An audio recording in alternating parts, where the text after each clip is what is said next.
उत्तराखंड की तरफ लेकर मैं सर को आ रही हूँ इसलिए क्योंकि मेरा गृह क्षेत्र भी है और मुझे पर्सनली ये लगता है कि मैं यूजुअली अपने आप को उत्तराखंड का एक स्वघोषित ब्रांड एम्बेसडर मानती हूँ क्योंकि हमारे एरिया को लेकर बहुत ज़्यादा मेन स्ट्रीम में बात नहीं होती है। तो इसलिए मुझे लगता है कि अगर मैं उस कैपेसिटी में हूँ जहाँ पर मैं वहाँ के बिलीफ्स को, वहाँ के कस्टम ट्रेडिशंस को थोड़ा बहुत भी स्पॉटलाइट वहाँ पर ला सकूँ, तो it will be like a service to that place. तो उत्तराखंड में जब आपका जाना हुआ, मेरे क्या बिलीव्स हैं या मैं किस कल्चर से आती हूँ वो तो एक अलग चीज़ है, लेकिन आप क्योंकि बंगाल क्षेत्र से वहाँ पर गए तो आपने वहाँ पर स्पिरिचुअलिटी को लेकर ये बड़ी अच्छी बात बोली है और मुझे यकीन मानिए मुझे पहली बार अपनी लाइफ में कोई एक ऐसा इंसान मिला है जिसने शायद मेरे थॉट्स को ना वर्ड्स में एक्सप्लेन किया है। मैं अक्सर ये बात कहती थी अपने वीडियोस में भी या कभी नॉर्मल कॉन्वर्जेशन में कि केदारनाथ में भगवान जी सिर्फ मंदिर के अंदर नहीं है, वो पहाड़ में भी हैं, वो वहाँ के पेड़ों में भी हैं, वो रास्तों में भी हैं, वो नदी में भी हैं और इतनी स्ट्रॉन्ग फीलिंग होती है अगर आप वहाँ जाओगे। तो ये मैं हमेशा सोचती थी कि ये मुझे ऐसा लगता है, लेकिन अभी जब आपने कहा तो मुझे पहली बार ये एहसास हो रहा है कि नहीं, okay, there are other people also who believe in this thing. तो आप जब वहाँ पर गए, आपने साधना की, एक तो मेजर फ़र्क वहाँ के जो धार्मिक स्थल हैं या तीर्थ क्षेत्र हैं वहाँ पे आपको क्या फील हुआ? क्योंकि आपने ये बात बोली कि वो मैदान से उन पहाड़ों की स्पिरिचुअलिटी या वहाँ के तीर्थ क्षेत्र अलग हैं, तो वहाँ का फ़र्क क्या था एग्जैक्टली? सबसे पहला चीज़ डिफरेंस जो मुझे अनुभव हुआ कि वहाँ पे स्पेशली शिवा और शक्ति, शिव शक्ति के परिवार में जितना मंत्र साधना है, मंत्र क्रम है, ये बताओगा, वहाँ पे वो बहुत जल्दी उसका अनुभूति होता है। जो शहर में बैठ के इसका 10 क्या 100 गुना ज़्यादा एफर्ट लगता है। तो इफ़ यू राइट एनवायरनमेंट में, जैसे मैं आपको बता रहा था कुछ महीने पहले का ही बात है, वो आप जागेश्वर अल्मोड़ा, हाँ जागेश्वर भी गया। Jageshwar is so beautiful. In fact उस समय पे मैं, मेरे साथ जो थे, मेरा ऐसा प्लान है कि वहाँ पे जाके भैरव बाबा का एक अनुष्ठान करना है कभी जब समय मिले वहाँ पे। Beautiful place. तो पहला चीज़ जो होता है वहाँ पे दैव शक्ति जो है बहुत ज़्यादा जागृत है, और सिर्फ देवता नहीं, देवता के जो पूरा परिवार होते हैं ना, एक देवता ऐसे नॉर्मल नहीं होते, जो मेन प्रधान देवता हम लोग मानते हैं, शंकर भगवान हो जाए, माँ दुर्गा हो जाए, जो भी माँ काली हो जाए, इनके साथ there are beings all around.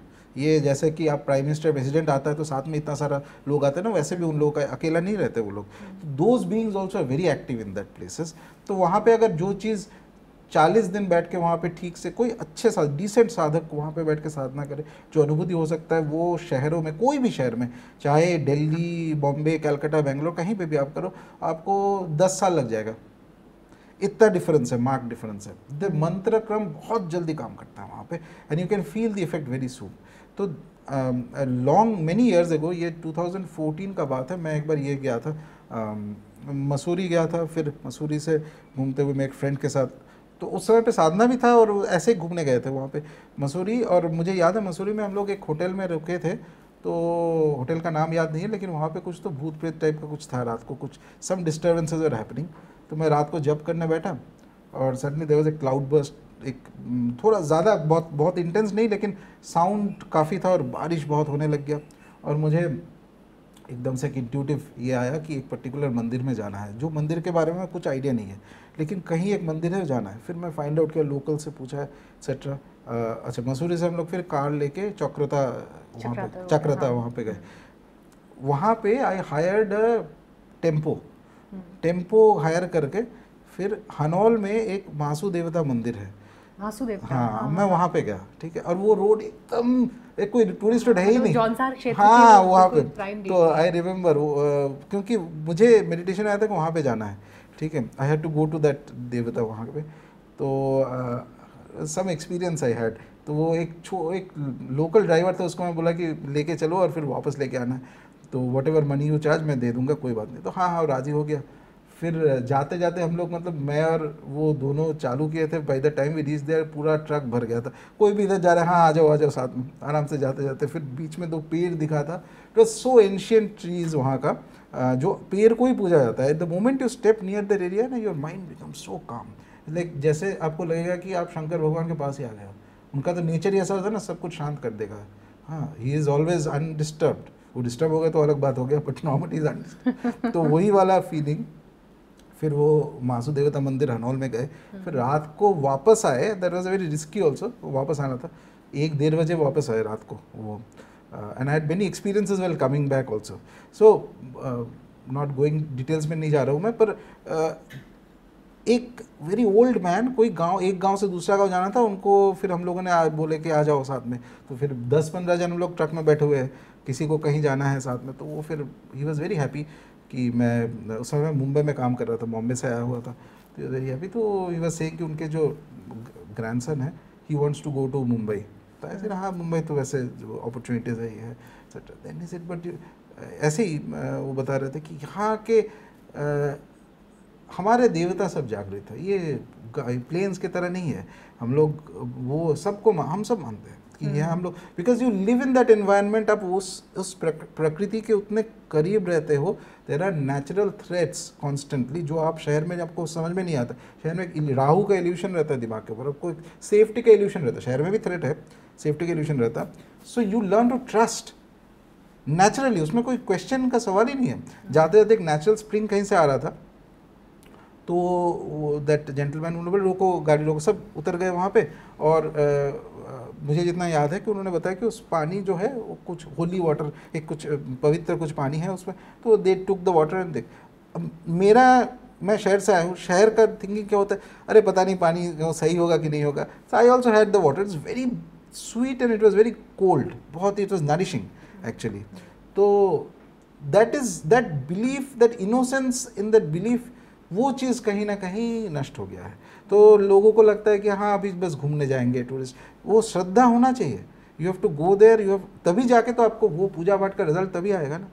That believe, that faith, that shraddha, आपको ये फीलिंग होना चाहिए, I am entering into the space, मेरा जगह नहीं है, ये किसी और का जगह है, और वो मेरा और उनमें बहुत ज़्यादा अंतर है पावर में, ये मेरा दोस्त भी नहीं है कि कोई दोस्त के घर चला गया, ना ना ना ना, you have to have that reverence, वो दैट विशाल स्वरूप, सरेंडर, वो विशाल स्वरूप, वो, एंड उस मनोभाव से, उस मेंटेलिटी से आप जाएंगे तो आपको पहला चीज लगेगा, I don't want to disturb anything, I want to blend into it, मेरा अलग अस्तित्व नहीं है। ये जैसे पेड़ है, जैसे कोई पक्षी है, जैसे रेन्स है, जैसे क्लाउड है, मैं भी वैसे ही हूँ, ये सब का मालिक है, it's not just for the human beings. तो वो चीज़ in the mountains is very very prominent, plains में वो। उत्तराखंड को लेकर वहाँ की जो लोकल प्रॉब्लम्स हैं उनमें एक बहुत बड़ी समस्या पलायन की है, माइग्रेशन की, कि वहाँ पर बिकॉज हॉस्पिटल, एजुकेशन, बहुत सारी अपॉर्चुनिटीज़ नहीं थी, पढ़ाई लिखाई ये सब कुछ, तो बहुत बड़ी संख्या में लोग वहाँ से निकले, और निकले तो वहाँ पे गांव के गांव खाली होते चले गए। मेरा गांव भी उनमें से एक है जहाँ पे अब उस अपनी जनरेशन के मुझे लगता है सिर्फ 8 से 10 लोग बचेंगे, और उनके बाद क्या होगा आई डोंट नो। तो हमारे जैसे लोग जो वहाँ से निकल गए, दूसरे शहरों में जाकर बस गए और घर ले लिए हैं, वहाँ पर सेटल हो गए हैं, हमारे जैसे लोगों के लिए क्या होप है वापस लौटने की, वहाँ के कल्चर को, वहाँ का जो स्पिरिचुअल एसेंस है उसको बचाए रखने की? देखिए मेरा ऐसा मानना है, ये बहुत कॉम्प्लिकेटेड क्वेश्चन है, और इसका ऐसा नहीं कि मेरे पास कुछ रेडीमेड इसका आंसर भी है, बस let me just contemplate on this कि क्या हो। एक है, दो चीज़ है, एक है कि अगर आपको लगता है कि मुझे मटेरियल लाइफ में बहुत ज़्यादा तरक्की करनी, जैसे ये जेंटलमैन का बात करते हैं, इनका grandson, there is nothing wrong in it, ठीक है, तो फिर आप चले आइए, ये कनेक्टेड कंट्री है, ऐसा नहीं है कि वहाँ पे ये रहना है। अब दिल्ली चले आइए, आप कितने लोग शहरों से भी माइग्रेट करते हैं ना, दिल्ली बॉम्बे काम के लिए, आप चले आइए, आप जैसे आपको ठीक लगे आप कीजिए वैसे। जिनको वहाँ पे रहना है तो basic minimum there has to be certain facilities वहाँ पे, बेसिक एक कुछ जो हॉस्पिटल हो या इत्यादि हो, लेकिन it has to be done in a very sensitive manner, क्योंकि जगह ही ऐसा है, जैसे कि to give you an example, जैसे एक मंदिर का पुरोहित होता है, उनका लाइफ अगर ठीक से इंटीग्रिटी, जेन्युइन पुरोहित जो होता है ना, उनका लाइफस्टाइल एकदम लोगों से अलग होता है। अच्छा, उनका बेटा अगर नहीं करना चाहे वो काम, तो वो कुछ दूसरा काम कर ले, कोई बात नहीं है, लेकिन वो अगर जो भी कर रहा है वो काम ना, उसको वो नियम फॉलो करके वैसे लाइफस्टाइल में उसको लीड करना है। तो कहीं ना कहीं वो श्रद्धा अगर जिसमें है वो उस जगह पे रहे, तब they will be able to benefit from that place. क्योंकि रिमेंबर एक चीज़, यहाँ कहीं ना कहीं मुझे लगता है कि फ्रॉम इंडिपेंडेंस लेके एटलीस्ट 70s 80s तक स्पेशली अमंग हिंदू कम्युनिटी, जो पेरेंटिंग हुआ है ना उसमें बहुत ज़्यादा मटेरियलिज्म घुस गया है। तो कहीं जल्दी जल्दी ये कंप्लीट करो, फिर आईआईटी करो, ये करो, वो करो, बाहर जाओ, सेटअप। हाँ, धर्म तो होता रहेगा, वो साइड सेकेंडरी बिजनेस है। That mentality has to change. आपको समझना है कि ये एक लाइफ का बात नहीं है, first of all. Secondly, once you actually believe in things, जो कर्मा, रीबर्थ, ये सब चीज़ में एक्चुअली बिलीव करें। लेकिन स्पिरिचुअलिटी सिखाई जा सकती है क्या? साधना तो सिखाया जा सकता है, बेसिक साधना आप कीजिए, आपका अनुभूति होगा, and then that is going to change your perspective of things. मतलब अगर बचपन से ये चीज़ें इनकलकेट की जाएं तो उसका इफेक्ट होगा, एकदम इफेक्ट होगा। फॉर दैट योर पेरेंट्स जो है उनको दे हैव टू बी, ये चीज़ बाहर कोई नहीं सिखा सकता है। ये स्पिरिचुअल माइंडसेट जो है ये आपको गवर्नमेंट ने सिखाया, कोई नहीं सिखाएगा, ये घर पे पेरेंट्स हैज टू टीच। तब जाके by the time you are at the age 17-18 ये आपका एक पार्ट ऑफ योर लाइफ।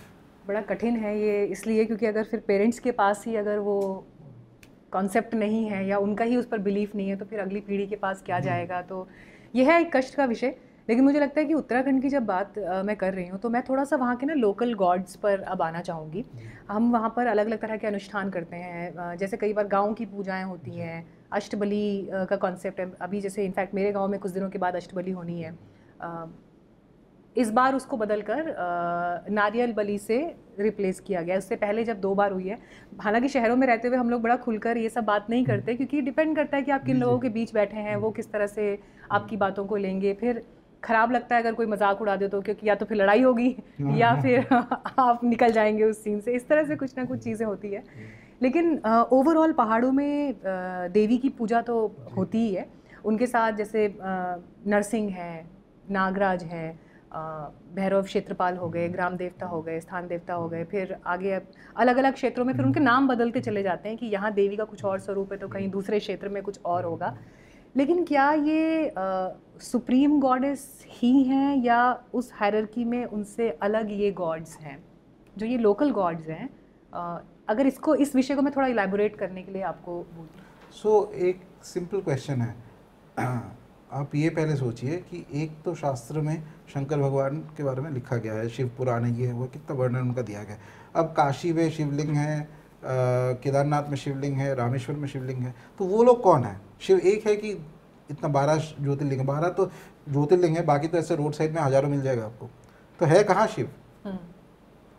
तो ये कुछ है हमारे जो धर्म का बेसिक कॉन्सेप्ट्स है, यही चीज़ में गड़बड़ है लोगों का, एंड दैट इज़ वाई इसका मैनिफेस्टेशन ये सब चीज़ है। तो देवता एक ही है, शिवा इज़ वन, लेकिन हर जगह पे उनका एनर्जी का कुछ पोर्शन रहेगा, पूरा नहीं रहेगा। वो कितना पोर्शन रहेगा वो डिपेंड कर रहा है मेनी फैक्टर्स के ऊपर।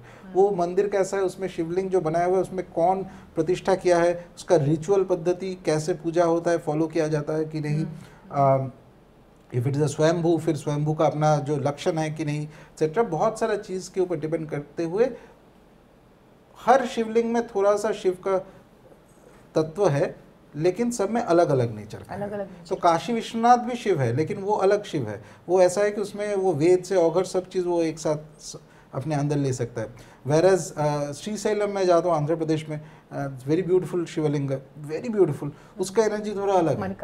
मल्लिकार्जुन स्वामी, उनका एनर्जी थोड़ा अलग है, ठीक है। तो हर जगह पे इट इज़ शिवा ओनली, लेकिन सब जगह पे एनर्जी थोड़ा थोड़ा अलग अलग तरीके का होगा। और same cheese happens in terms of, जैसे कि अगर शक्तिपीठ में भी हो भगवती का भी, सब जगह पे थोड़ा अलग है। तो वैसे जहाँ पे गाँव में जहाँ पे नरसिंह भगवान का पूजा हो रहा है, भैरव का पूजा हो रहा है, तो एक तो है भैरव का मूल स्वरूप है, लेकिन उनका एनर्जी हर जगह पे आ सकता है, and there is absolutely valid way of worship.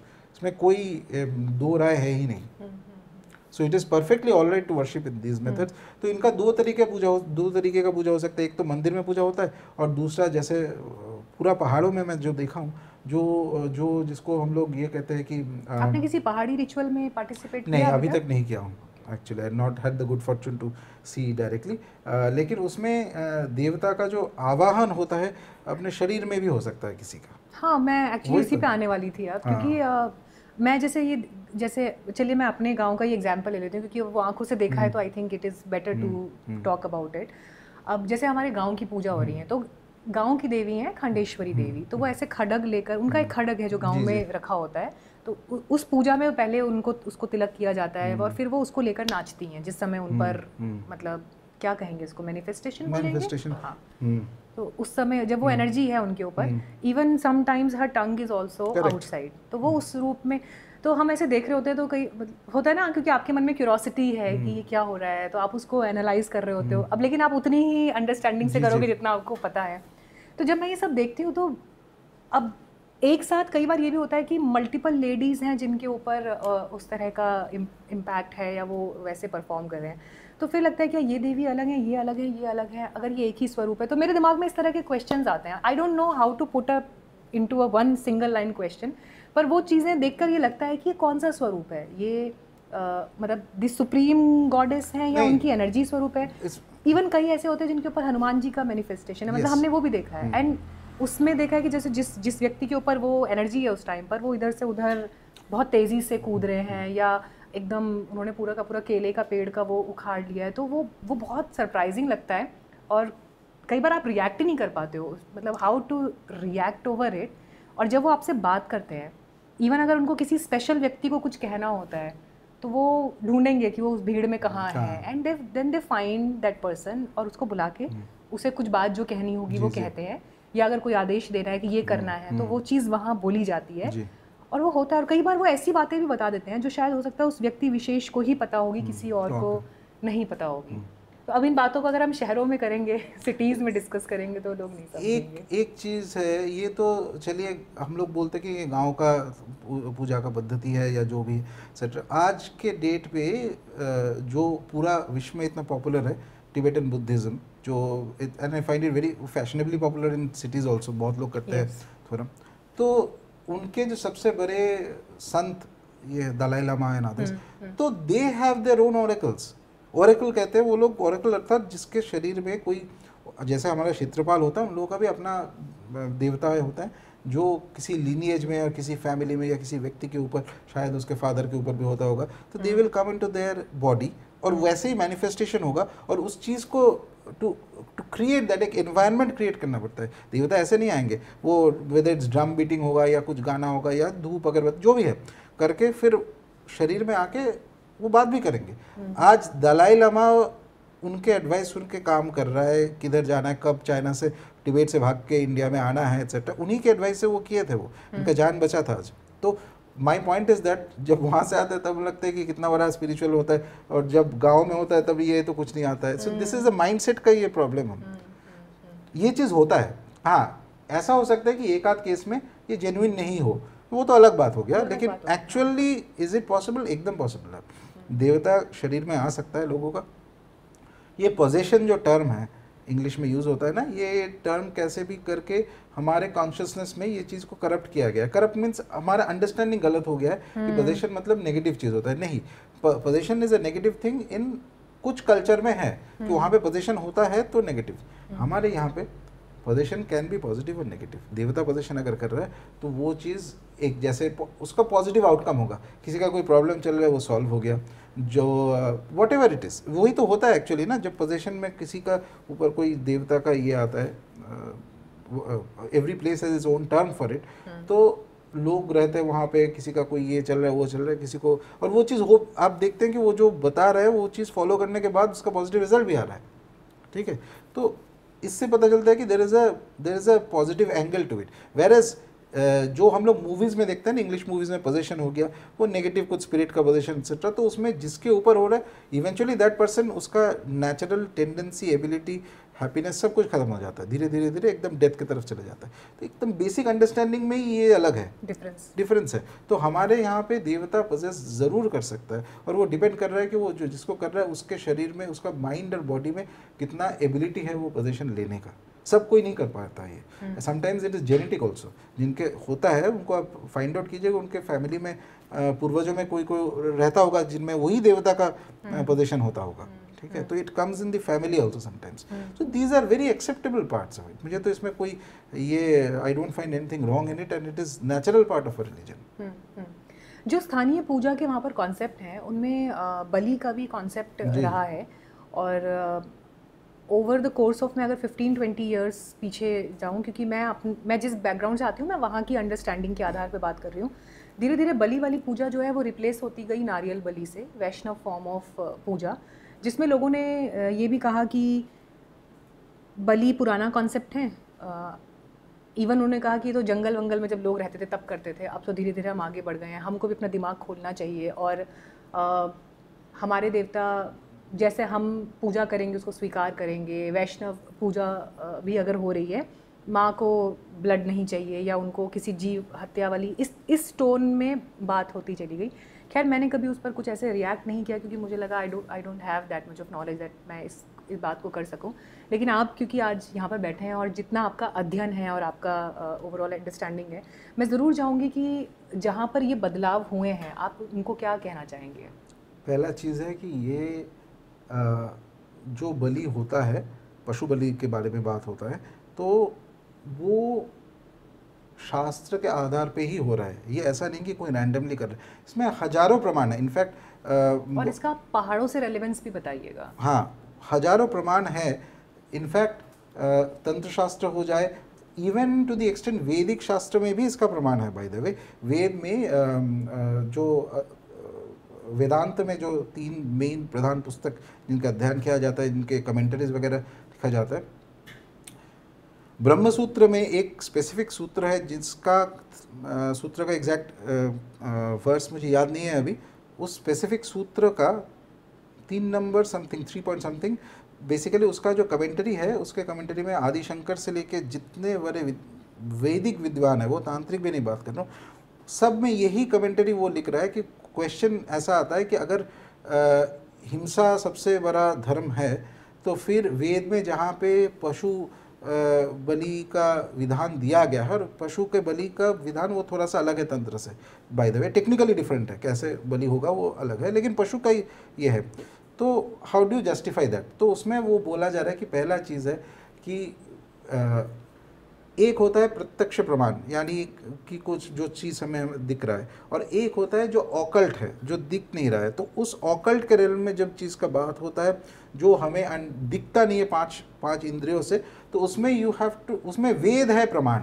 वेद अगर बोल रहा है कि ये है तो मैं है, तो इसका कुछ कारण होगा जो तुम्हें दिख नहीं रहा है या समझ नहीं रहा है। तो in fact to the extent Adishankar, और सिर्फ आदिशंकर नहीं, अभिनव गुप्त वगैरह सब इसके बारे में लिखते हैं कि स्पष्टतर लैंग्वेज में, कोई इसमें डाउट है नहीं कि जब वेदों के मंत्र उच्चारण करते हुए बलि दिया जा रहा है तो वो जो पशु है, पशु योनि से मुक्ति मिलता है उसको, ताकि उसका एक लाइफ में ख़त्म नहीं हो रहा है, दैट सोल जो जीवात्मा है वो उसको आगे जाने का मौका मिल जाए, वो आगे के कुछ योनि में उसका बर्थ हो जाएगा। और सिर्फ उसको नहीं होगा, जो ये फैसिलिटेट कर रहा है, जो ये अर्थात तो यजमान जो है, जो पुरोहित है, उसको भी ब्लेसिंग्स मिलेगा। वेद जो रिचुअलिस्टिकली दिया गया है शास्त्रों में, उस हिसाब से अगर जब किया जाता है बलि तो उसमें कोई डाउट नहीं है। और ये तंत्र में भी एक ही चीज़ है। इनफैक्ट कालिका पुराण का बात कर रहा था, कालिका पुराण में तो एक चैप्टर ही है, इसका नाम है रुधिर अध्याय। रुधिर अध्याय मीन्स ब्लड एपिसोड्स, कि देवी को, भगवती को बलि कैसे दिया जाता है। बलि से पहले जो पशु होता है उसमें भगवती का मंत्र दिया जाता है, so that after the bali that animal, उसका रिबर्थ जब होता है, goes to higher level from the, जो पशु योनि है वहाँ से मुक्ति मिलके वो दूसरा कोई लेवल में पहुँच जाता है।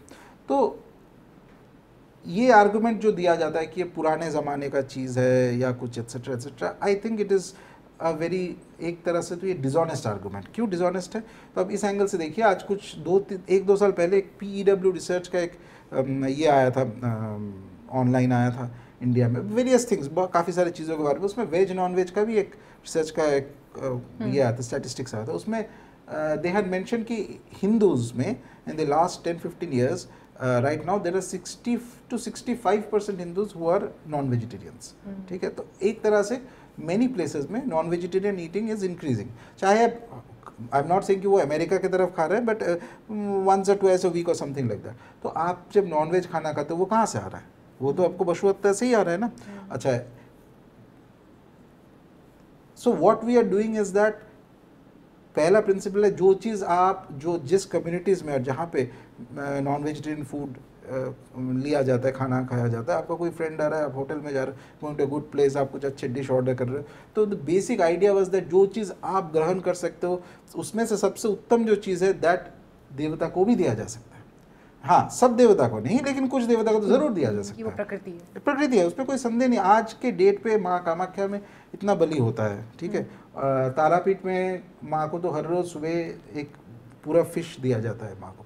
तो ये अंडरस्टैंडिंग समवेयर और द अदर कहीं ना कहीं मुझे ऐसा लगता है कि बिकॉज शाक्त संप्रदाय का जो पूजा पद्धति, शाक्त संप्रदाय का बेसिक टेंडेंसी ऐसा रहता है कि वो अपने इंडिविजुअलिस्टिक उपासक रहता है, वो कभी प्रचार में ज़्यादा जाते नहीं है। इंडिया में, नॉर्थ इंडिया में स्पेसिफिकली बहुत लोगों को मैं देखता हूँ कि जो देवी पूजा करते हैं, लेकिन उनका माइंडसेट जो है वो वैष्णव है, क्योंकि वैष्णव पद्धति, वैष्णव थियोलॉजी में या वैष्णव सिस्टम में प्रचार एक इम्पॉर्टेंट चीज़ होता है। वो आके कथावाचक हो या जो भी हो, ये वो etcetera.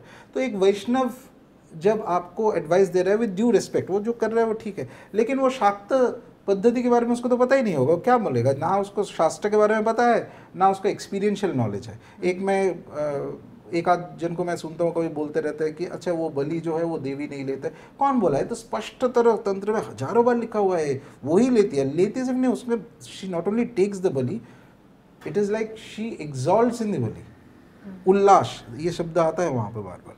She loves the bali. हाँ, आपको नहीं देना है कोई बात नहीं है, वो भी उसका भी ये है कि देर इज़ ए प्रोसेस कि हाँ ठीक है।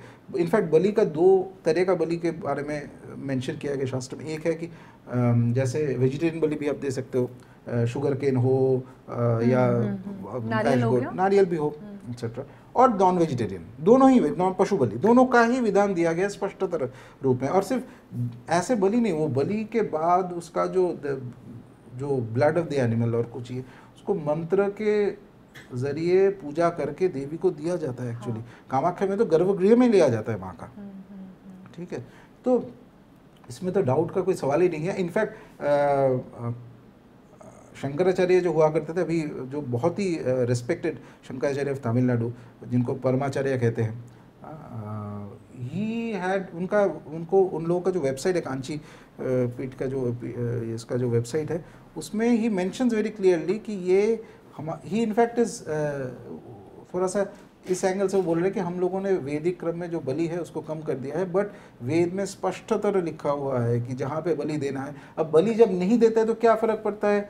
तो इसको कहते हैं, शब्द जो यूज़ होता है उसको कहते हैं अनुकल्प। अनुकल्प मीन्स सब्सटीट्यूट। जहाँ पे पशु बलि देना है वहाँ पे पशु बलि नहीं देंगे। जो देवता का जो क्यों दे रहा है, देवता को खुश करने के लिए ना, कहीं ना उनको उनके देवता प्रीत्यर्थम इज द बेसिक थिंग, या आपको कोई मनकामना है तो उसके हिसाब से आप दे रहे हो। तो जो उनको चाहिए वो चीज़ आप नहीं दे रहे हो, तो उनका जो हेल्प है वो भी सब्सटीट्यूट ही आएगा आपके पास। इसने ध्यान रखिए। हाँ, ऑफ कोर्स, जहाँ पे ये रिप्लेस हो रहा है, हाँ, यू आर जो मतलब शक्ति जो है वो उसका तत्व प्रभावित हो रहा है, एकदम 100% होने वाला है। ये तो बेसिक अंडरस्टैंडिंग है। सो आज आप शिवलिंग पे बेलपत्र क्यों चढ़ाते हो? तो कृष्ण भगवान के पास आप तुलसी देते हो, ठीक है।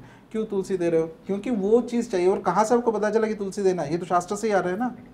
तो माँ को जो बलि देना है ये भी शास्त्र से ही आ रहा है। तो ऐसा नहीं कि मैं एक मानता हूँ दूसरा नहीं मानता हूँ, फिर तो आप नास्तिक बन गए। पूजा आपका नहीं हो रहा है, पूजा भगवती का हो रहा है, ये चीज़ ध्यान में रखे। तो ये लोग भूल जाते हैं, ठीक है, कि मुझे ये अच्छा लगता है, आपको अच्छा लगता है तो क्या फ़र्क पड़ता है? पूजा तो आपका नहीं हो रहा, उनका हो रहा है। उनको क्या अच्छा लगता है वो चीज़ दे रहा है। नमस्ते और धन्यवाद आप सभी को मेरे दिल की गहराइयों से कि आपने इस इंटरव्यू को पूरा देखा। ये 3 हिस्से आप अभी तक देख चुके हैं। अंतिम हिस्सा इस इंटरव्यू का बाकी है, जिसे मैं कुछ दिनों में आगे पोस्ट करूँगी। और मुझे पता है कि इस वक्त आप में से बहुत सारे लोग ये सोच रहे होंगे कि आखिर मैं ऐसा क्यों कर रही हूँ, पूरा इंटरव्यू एक बार में पोस्ट क्यों नहीं कर रही हूँ। मैं जानती हूँ कि राजर्षि नंदी जी के मुख से ज्ञान की जो गंगा निकलती है, उसे सुनने की क्रेविंग ऐसी होती है कि आप 30 मिनट, 35 मिनट, 40 मिनट या 1 घंटे में भी सेटिस्फाइड नहीं हो सकते, and you always want more. So इसीलिए क्यों मैंने इसको डिवाइड किया, क्योंकि मेरे लिए बहुत इम्पॉर्टेंट था कि जिन टॉपिक्स को मैं एड्रेस कर रही हूँ, कई बार ऐसा होता है कि 1 या 1.5 घंटे की बातचीत में वो मिस हो जाते हैं या फिर छूट जाते हैं। इसलिए कोशिश ये थी कि कुछ टॉपिक स्पेसिफिक बातों को अलग अलग हिस्सों में पब्लिश किया जाए, पोस्ट किया जाए। प्लीज़ नाराज़ मत होइएगा कि एक और एपिसोड के लिए मैंने आपका इंतज़ार लंबा क्यों कर दिया, लेकिन जो अगला एपिसोड आएगा वो माँ कामाख्या तीर्थ क्षेत्र और कश्मीर पर आधारित होगा। राजर्षि जी अपने कई इंटरव्यूज़ में ये कहते रहे हैं कि कश्मीर से कश्मीर की जो शैव उपासना है या भैरव का जो आधार कश्मीर की उपासना, वहाँ के स्कॉलर्स, वहाँ की रिसर्च, वहाँ के ध्यान और अध्यात्म में रहा है, वो शायद टाइम में कहीं खो गया था, लेकिन क्या ये उसके रिसर्जेंस का भी वक्त है? ये भी ध्यान रखते हुए कि आज के दौर में वर्तमान सरकार जिस नज़र से कश्मीर को देखती है, कश्मीर का जो पॉलिटिकल रेलेवेंस है, वहाँ की जो डिस्टर्ब्ड हिस्ट्री है, इन सब के इर्द गिर्द राजर्षि जी ने पहली बार इतनी खुलकर बात की है। तो इसीलिए मैं ज़रूर चाहूँगी कि आप में से जितने लोगों ने पहले 3 अभी तक के एपिसोड्स देखे हैं, वो ये अंतिम और फाइनल एपिसोड ज़रूर देखें, जिसे मैं आपसे 15 दिन के बाद अपलोड करूँगी। और मुझे उम्मीद है कि जैसे आपने इन 3 एपिसोड्स का आनंद लिया, वैसे ही ये एपिसोड भी काफ़ी हद तक कुछ ऐसी बातों को क्लियर करेगा जिनका संदेश बहुत दूर तक जाएगा। थैंक यू सो मच, बहुत धन्यवाद।